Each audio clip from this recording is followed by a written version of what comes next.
voltei para explanar um pouquinho mais sobre o assunto da exploração dos animais e também trazer um pouquinho à luz da Bíblia e o que ela diz sobre. Eu não sei se vocês já ouviram falar sobre especismo. Especismo é um conceito que foi formulado por Richard e depois popularmente, ele foi popularizado pelo filósofo Peter em 1975, onde ele fala que esse conceito está atrelado, à questão da discriminação das espécies, que também é semelhante à discriminação dos seres humanos, tá? Sobre relação à discriminação racial, do sexismo. Então, podemos fazer essa ponte aí entre essa discriminação. Então, ele fala também nesse conceito que é considerado, na verdade, que os seres humanos eles se consideram superiores aos animais. Então, ele vem trazer, por meio desse conceito, a crítica à exploração animal e a injustificativa,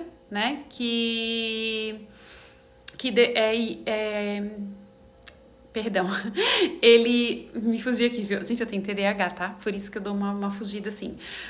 Mas esse conceito, ele critica a exploração animal, que é uma exploração totalmente injustificada, Não se justifica nenhum meio, nenhuma forma de explorar, qualquer ser vivente. Então, ele defende a ciência, tá, pessoal? Então, assim, o ponto-chave desse conceito, ele quer dizer, é que os seres humanos, eles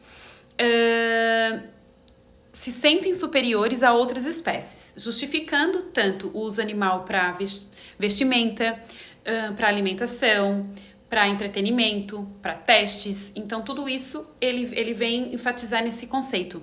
E também a questão a fundamentação ética, Esse filósofo, ele argumenta que a ciência é a capacidade de a gente sentir, A capacidade de sentir prazer, sentir dor. Então, é a crítica moral, É um critério moral sobre a ética animal. Tá, pessoal? Então, assim, um exemplo que eu posso trazer sobre isso, na verdade, é a distinção entre as espécies, que é amar cães e gatos, por exemplo, e comer porcos, bois, galinhas. Então, assim, aí a gente está no meio de um especismo seletivo, tá? Então, a gente está fazendo aí uma seletividade entre as espécies. Então, é a mesma coisa querer fazer uma seletividade de animais como era feito na antiguidade, Na época da escravatura. Então, escravizavam as pessoas pela cor da pele. Então, é a mesma coisa, tá? O que a gente faz aqui hoje é uma seletividade das espécies dos animais. Então, totalmente incoerente, Não faz sentido nenhum. Se a gente lutou tanto para a liberdade das pessoas e que a gente tem que lutar sim e continuar ainda na luta, porque é um enfrentamento todos os dias em relação à discriminação, a gente também tem que entrar na luta em prol dos animais. Tá, pessoal? Então, aí vamos repensar um pouquinho sobre o que a gente...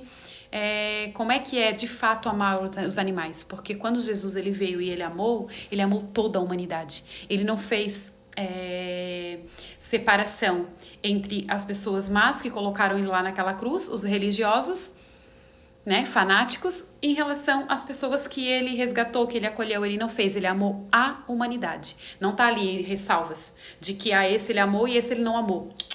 Não existe isso. Então, por que nós, enquanto humanos, que somos o pó da terra, que insistimos em ser superiores às espécies, aos animais?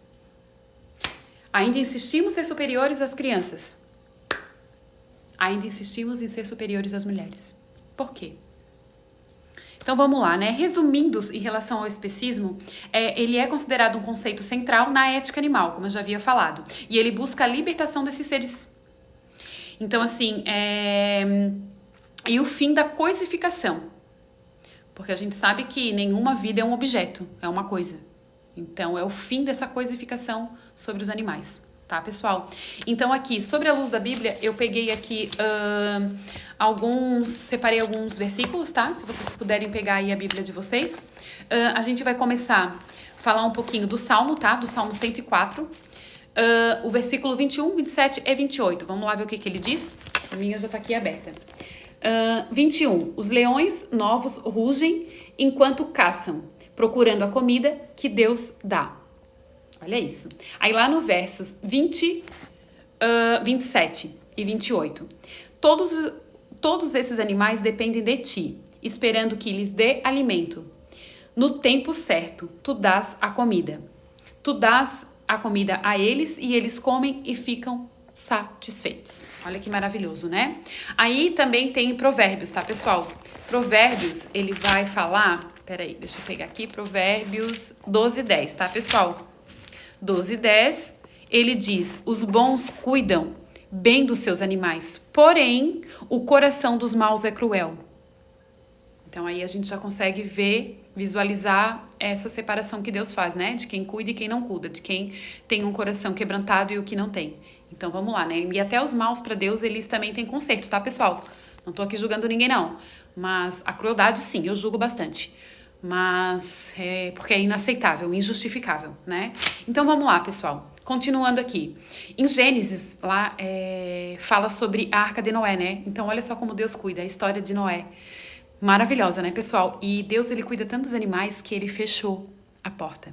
Porque todo mundo, todo aquele povo, eles ridicularizavam Noé, dizendo que ele era louco e tudo mais, fazendo uma vida inteira uma arca que Deus mandou fazer enorme para caber todas as espécies dos animais. Então, olha como Deus cuida. E as pessoas que não deram credibilidade para Noé, o que Deus fez? Fechou a arca. E ele fechou para quem? Para os animais? Para os seres humanos. Então, olha só, nessa história a gente já consegue ver que não somos superiores aos animais. Vocês conseguem discernir isso? Se não conseguem, em nome de Jesus, vão começar a cair as escamas dos olhos de quem não consegue visualizar dessa forma. Porque nós não somos superiores, tá? Não somos o maioral perante os animais. Beleza? Continuando aqui, a gente também tem Jonas, tá, pessoal? Em Jonas, no 4:11, ali mostra a compaixão de Deus pelo povo de Nínive, perdão. E eu tô falando rápido aqui porque tá acabando meu tempo. E ali ele cita o cuidado de Deus especificamente, pessoal. Especificamente pelos animais. Então, olha que lindo. Depois vocês vão ler lá, tá? Jonas 4:11. Vou deixar depois na descrição. E aí tem também Deuteronômios 22:6 e 7, que é o cuidado que Deus tem com as aves, tá, pessoal? Êxodo 20:10, que é onde Deus ordena sobre o descanso do sábado. E ele ordena esse descanso não só para os seres humanos. Ele ordena esse descanso para os animais. Olha, uau, né, pessoal? Que lindo. Então, tá vendo como esse mandamento do Senhor, como a gente pode... perceber que Deus, ele não faz distinção de seres? Olha bem. Jó 12:10 diz que a mão de Deus está sobre toda alma vivente. Todo ser vivente está sobre o cuidado do Senhor. A mão dele está sobre cada um. Então, ou seja, quem são esses seres viventes? É só o ser humano? Todos. Aqui a palavra está dizendo que é todos. Se é todos, é todo ser vivente. Ele não está falando, a mão de Deus está sobre todos os seres humanos. Não, ele não diz isso. Ele fala que está sobre todos os seres viventes. Então, olha que incrível, né? E aí, tantos outros versículos, né? Como eu já tinha falado antes sobre a aliança de Deus por toda a humanidade e em suas especificidades. Então, toda a terra, né? Então, ele cuida das pessoas como dos seres humanos, os animais. Então, assim, que a gente comece a tentar desconstruir o que vem enraizado na sociedade, tá, pessoal? Que é coisificar pessoas, coisificar animais. Então, assim, eles são sencientes. Eles sentem dor, eles sentem prazer, como qualquer outro ser. Então, não faz sentido nenhum. Assim como não faz sentido na época que as pessoas eram escravizadas. Teve uma mulher, eu não lembro o nome dela aqui, mas pegaram ela para um teste, tá? Porque a justificativa deles era que mulher negra sente menos dor. Olha o absurdo. Para que pudesse ser implementada a ginecologia, né? Contemporânea, moderna. Então, olha que absurdo. E a mesma coisa desse absurdo se permeia perante a vida dos animais. Vamos repensar um pouquinho a nossa prática. Tá, pessoal? Fiquem todos bem e na paz do Senhor Jesus.